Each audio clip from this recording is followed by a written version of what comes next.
விஞ்ஞான பைரவ தந்திரத்தில் மொத்தம் 112 தியான நுட்பங்கள் விவரிக்கப்பட்டுள்ளன. ஆனால் அவற்றில் மிகவும் எளிமையான, மிகவும் பயனுள்ள மற்றும் பிரக்ஞை பெறுவதற்கு மிகச் சிறந்த 111 சுவாச முறை ஒன்று உள்ளது. அது மிகவும் பரிபூரணமானது. சிவனே இந்த முறையை பயன்படுத்தினார். இந்த 111 சுவாச முறையை விவரிக்கும்போது சிவன் கூறுகிறார், ஸ்வஸ் பிரஸ்வஸ் யோகே கதி நிரோதேஷு அந்தர் பைரவி ஸ்திதி. அதாவது உள்ளிழுத்தலுக்கும் வெளிவிட்டலுக்கும் இடையில் பைரவி நிலை அனுபவிக்கப்படுகிறது. இதன் பொருள், நாம் உள்ளிழுக்கும் போதும், அதாவது உள்ளிழுத்தல், வெளிவிடும் போதும், அதாவது வெளிவிடுதல், இவ்விரண்டிற்கும் இடையில் ஒரு இடைநிறுத்தம் உள்ளது. இந்த இடைநிறுத்தத்தில் பைரவி ஸ்திதி எனப்படும் ஒரு ஆழ்ந்த மற்றும் தெய்வீக நிலையை அனுபவிக்க முடியும். ஆகவே இந்த வீடியோவின் இறுதி வரை என்னுடன் இருங்கள்.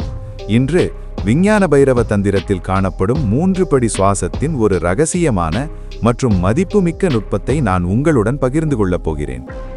அது உங்களை ஒரு தெய்வம் போன்ற ஜீவனாக மாற்றும். உயிரும் சுவாசமும் பெரும்பாலும் ஒன்றுதான் என்று கருதப்பட்டாலும் அவை வாழ்க்கையுடன் வந்து இறப்புடன் செல்கின்றன. விலங்கு, மனிதன் அல்லது தெய்வம் என வெவ்வேறு வகையான உணர்வு மற்றும் வாழ்க்கையை உள்ளடக்கியது சுவாசம்தான். சுவாசம் மாறும்போது ஒரு நபரின் வாழ்க்கையும் உணர்வும் கூட மாறுகின்றன. ஒரு தாழ்ந்த நிலை சுவாசம் ஒரு மனிதனை விலங்காக மாற்ற முடியும். அதே சமயம் ஒரு உயர்ந்த நிலை சுவாசம் ஒரு ஜீவனில் தெய்வீகத்தை எழுப்ப முடியும். சுவாசம் எவ்வளவு கனமாகவும் தாழ்வாகவும் இருக்கிறதோ அந்த அளவிற்கு வாழ்க்கை மோசமாகவும் தாழ்வாகவும் இருக்கும். மாறாக சுவாசம் எவ்வளவு இலகுவாகவும் உயர்வாகவும் இருக்கிறதோ அந்த அளவிற்கு வாழ்க்கை உயர்வாக இருக்கும். மனிதர்கள் இவ்விரண்டிற்கும் இடையில் விழுகிறார்கள். அவர்கள் தங்கள் சுவாசத்தை குறைத்தால் அவர்களின் வாழ்க்கை நரகமாகிவிடும். மேலும் அவர்கள் அடுத்த பிறவியில் ஒரு தாழ்ந்த நிலைக்கு ஆளாக நேரிடும். இருப்பினும் அவர்கள் தங்கள் சுவாசத்தை உயர்த்தினால் அவர்களின் உணர்வு தெய்வீகமாக மாறும். இந்த இடத்தில்தான் அவர்களின் எண்ணங்கள் பௌதீக உலகில் நனவாகிய மெய்யறிதல் சாத்தியமாகிறது. எனவே இப்போது ஒரு கேள்வி எழுகிறது. நாமும் உயர்நிலைகளை அடைய உதவும் இந்த முறை, இந்த நுட்பம் என்ன? ஆகவே விஞ்ஞான பைரவ தந்திரத்தில் சிவன் தாமே பயன்படுத்திய சோகம் வித்யா எனப்படும் 111 மூச்சு பயிற்சிகள் கொண்ட ஒரு முறையை விவரிக்கிறார். இந்த சோகம் வித்யா ஒரு குறிப்பிட்ட சுவாசத்தாளத்தின் மீதும் ஒரு குறிப்பிட்ட சுவாச அலையின் மீதும் கவனம் செலுத்துகிறது. ஒரு நாளைக்கு 111 முறை பயிற்சி செய்தால் கூட சில நாட்களில் அது மனித உணர்வை நேர்மறையாகவும் அற்புதமாகவும் மாற்றியமைக்கிறது. தெளிவாக இந்த அதிகரித்த உணர்வுடன் ஒருவரால் எதையும் சாதிக்க முடியும். சோகம் வித்யாவின் தொன்மையான வரலாறு ஏறக்குறைய 3500 முதல் 4000 ஆண்டுகள் பழமையானது. இதற்கான சான்றுகள் வேதங்கள் மற்றும் உபநிடதங்கள் போன்ற இந்து புராண நூல்களில் காணப்படுகின்றன. அத்வைத வேதாந்தம் கூறுவது போல் அகம் பிரம்மஸ்மி, அதாவது தனிப்பட்ட ஆன்மாவும் எங்கும் நிறைந்த பிரக்ஞையும் ஒன்றே. இதை புரிந்து கொள்வதற்கான எளிய வழிமுறை சோகம் வித்யா என்று அழைக்கப்படுகிறது. ஜாதஸ்ய ஹி த்ருவோ மிருத்யுர் த்ருவம் ஜன்ம மிருத்யஸ்ய ச தஸ்மாத் ஆவிஷ்யவே அர்த்தே நத்வம் சோசித்தும் அர்ஹசி. பகவத்கீதையின் இந்த ஸ்லோகத்தின்படி பிறக்கும் எவரும் இறப்பது நிச்சயம், இறக்கும் எவரும் மறுபிறவி எடுப்பது நிச்சயம். ஆனால் இவை அனைத்திற்கும் மத்தியில் மனிதர்களிடம் ஆன்மா என்ற ஒரு அம்சம் உள்ளது. அது பிறப்பதுமில்லை, இறப்பதுமில்லை. நாம் அமைதியாக அமர்ந்து கண்களை மூடி நமது சுவாசத்தில் கவனம் செலுத்தும் போது மனதிற்குள் சோகம் என்று உச்சரிக்கிறோம். இதன் பொருள் சோ மற்றும் ஹும் ஒலிகளில் கவனம் செலுத்துவது. மூச்சுவிடும் செயல்பாட்டின் போது சோகம் என்ற ஒலியை கேட்பது. இந்த பயிற்சி மூச்சின் ஒரு குறிப்பிட்ட தாளத்தில் கவனம் செலுத்துகிறது. நாம் கவனித்தால் ஒவ்வொரு உள்மூச்சின் போதும் சோ என்ற ஒலி எதிரொலிக்கிறது. மேலும் ஒவ்வொரு வெளிமூச்சின் போதும் ஹும் என்ற ஒலி எதிரொலிக்கிறது. இந்த பண்டைய மகா மந்திரம் சிவபெருமானின் குரு மந்திரமாகவும் இருந்தது. புகழ்பெற்ற ஆன்மீக குருவான சத்குருவின் கூற்றுப்படி, உங்கள் உடலை ஒரு குறிப்பிட்ட அளவு உயிர் சக்தி மற்றும் தீவிரத்திற்கு கொண்டு வந்தால் உங்கள் வாழ்க்கையின் சுமார் 15 முதல் 20% நீங்கள் விரும்பியபடியே அமையும் என்பதை நீங்கள் கவனிப்பீர்கள். உங்கள் மனதை ஒரு குறிப்பிட்ட அளவு தீவிரம் மற்றும் விழிப்புணர்வுக்கு கொண்டு வந்தால் உங்கள் வாழ்க்கையின் சுமார் 50 முதல் 60% நீங்கள் விரும்பியபடியே அமையும் என்பதை நீங்கள் கவனிப்பீர்கள்.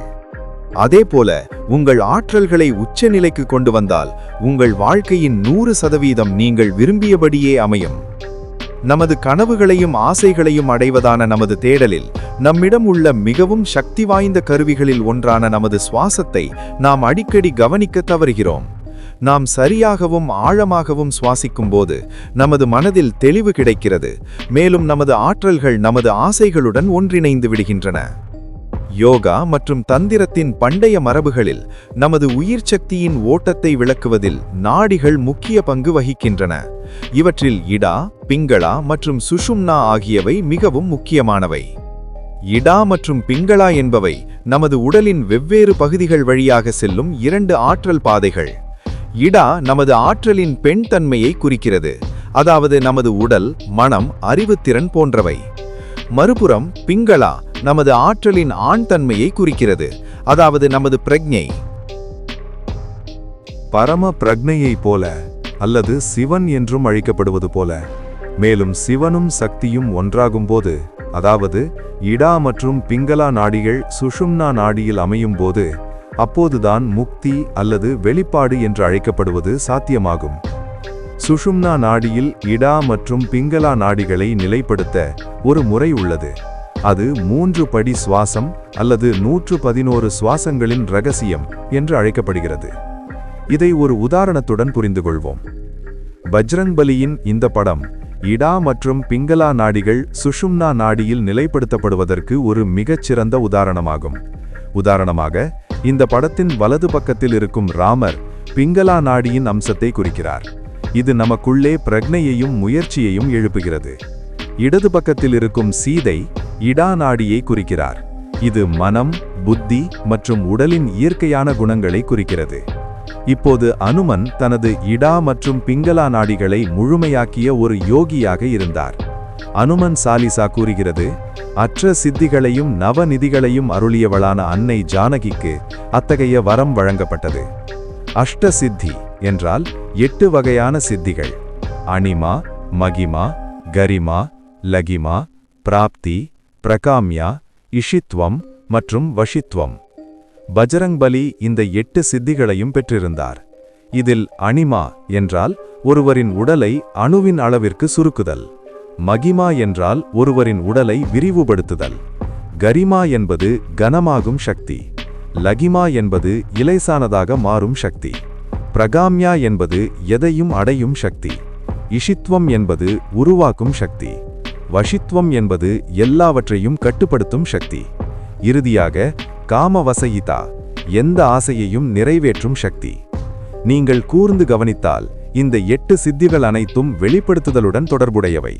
ஒருவரின் ஆசைகளை நிறைவேற்றும் சக்தி அல்லது அனைவரையும் கட்டுப்படுத்தும் சக்தி போன்ற இந்த 8 சித்திகளில் சிலவற்றை சுஷும்னா நாடியில் இடா மற்றும் பிங்களா நாடிகளை அமைப்பதன் மூலம் அடையலாம். ஆனால் முதலில் நாம் இடா, பிங்களா மற்றும் சுஷும்னா நாடிகளை ஆழமாக புரிந்து கொள்ள வேண்டும். இடா நாடி. இடா நாடி இடது நாசியுடன் இணைக்கப்பட்டுள்ளது. இது சந்திர நாடி என்றும் அழைக்கப்படுகிறது. இந்த நாடி குளிர்ச்சி மற்றும் அமைதியுடன் தொடர்புடையது மற்றும் மன அமைதியை வழங்குவதில் முக்கிய பங்கு வகிக்கிறது. பிங்களா நாடி. பிங்களா நாடி வலது நாசியுடன் இணைக்கப்பட்டுள்ளது மற்றும் இது சூரிய நாடி என்றும் அழைக்கப்படுகிறது. இந்த நாடி வெப்பம், ஆற்றல் மற்றும் செயல்பாட்டுடன் தொடர்புடையது. சுஷும்னா நாடி. சுஷும்னா நாடி முதுகெலும்பின் நடுவில் அமைந்துள்ளது. இது 2 நாடிகளையும் சமநிலைப்படுத்துவதற்கும் உயர் உணர்வு நிலைக்கும் முக்கியமானது. இந்த நாடி குண்டலினி விழிப்பில் முக்கிய பங்கு வகிக்கிறது. சுசும்னா நாடியை செயல்படுத்துவதற்கான எளிய வழி தொப்புளுக்குள் சுவாசிப்பதாகும். தொப்புளை அடையும் சுவாசம் மூலாதாரம், சுவாதிஷ்டானம், மணிபூரகம், அநாகதம், விசுத்தி, ஆக்ஞா மற்றும் சஹஸ்ராரம் ஆகிய 7 சக்கரங்களுக்கும் ஆற்றலை கடத்தி அவற்றை ஒன்றன்பின் ஒன்றாக செயல்படுத்துகிறது. இந்த ஆற்றல் பிராணசக்தி என்று அழைக்கப்படுகிறது. இது நமது சுவாசத்தில் உள்ளது. சுவாசம் தொப்புளை அடையாத போது, அதாவது சுவாசம் இலகுவாக இருக்கும்போது, நமது 7 சக்கரங்களையும் செயல்படுத்த தேவையான ஆற்றலை அந்த சுவாசம் உருவாக்குவதில்லை. அதனால்தான் 111 சுவாசங்களின் ரகசியம் என்பது நமது சுவாசத்தை ஆழப்படுத்தவும் 7 சக்கரங்களையும் செயல்படுத்தவும் உதவும் ஒரு முறையாகும். இதற்கு நாம் மல்லாந்து படுத்து ஒரு கனமான புத்தகத்தை நமது தொப்புளின் மீது வைத்து நமது கைகளை தலைக்கு பின்னால் வைக்க வேண்டும். ஒவ்வொரு சுவாசத்தின் போதும் உங்கள் மார்பை அசைக்காமல் புத்தகத்தை மேலே தூக்க வேண்டும். புத்தகத்தின் ஏற்றமும் இறக்கமும் தெளிவாக இருப்பதை உறுதிப்படுத்திக் கொள்ளுங்கள். தினமும் 10 நிமிடங்கள் பயிற்சி செய்யுங்கள். படிப்படியாக நேரத்தை அரை மணி நேரம் வரை அதிகரிக்கவும். இந்த நுட்பத்தில் நீங்கள் தேர்ச்சி பெற்ற பிறகு உட்கார்ந்திருக்கும் போதும் நின்று கொண்டும் நடக்கும் போதும் இதை பயிற்சி செய்யுங்கள். இதை உங்கள் இயல்பான சுவாச முறையாக மாற்றுவதை நோக்கமாக கொள்ளுங்கள். இப்போது 2வது படி வருகிறது. இதன் நோக்கம் மார்பு சுவாசத்தை வயிற்று சுவாசத்துடன் இணைப்பதாகும். முறை இதுதான். உங்கள் முதுகை சுவரில் சாய்க்க வேண்டாம். முதல் படியில் செய்தது போலவே சுவாசிக்கவும். இப்போது உங்கள் கைகளை தலைக்கு மேலே உயர்த்துங்கள். உங்கள் கைகளின் பின்புறம் சுவரை தொடும் வரை. நீங்கள் மூச்சை வெளிவிடும்போது உங்கள் கைகளை கீழே இறக்குங்கள். இது உங்களுக்கு இயல்பாக வரும் வரை இதை பயிற்சி செய்யுங்கள். இப்போது 3வது படிக்கான நேரம். முதல் மற்றும் 2வது படிகளில் நீங்கள் தேர்ச்சி பெற்ற பிறகு மட்டுமே இந்த படியை தொடங்குங்கள். 3வது படி தாளம். இது சுவாச முறையில் மிக முக்கியமான படியாகும். உங்கள் சுவாசத்தில் ஒரு தாள முறையை ஏற்படுத்துவதே இதன் நோக்கமாகும். படி 1 மற்றும் 2இல் உள்ள நுட்பங்களை இணைத்து உங்கள் உடல் மற்றும் மன ஆரோக்கியத்தை வியக்கத்தக்க முறையில் மேம்படுத்தும் ஒரு இயல்பான தாளத்தை ஏற்படுத்துவதை நோக்கமாக கொள்ளுங்கள்.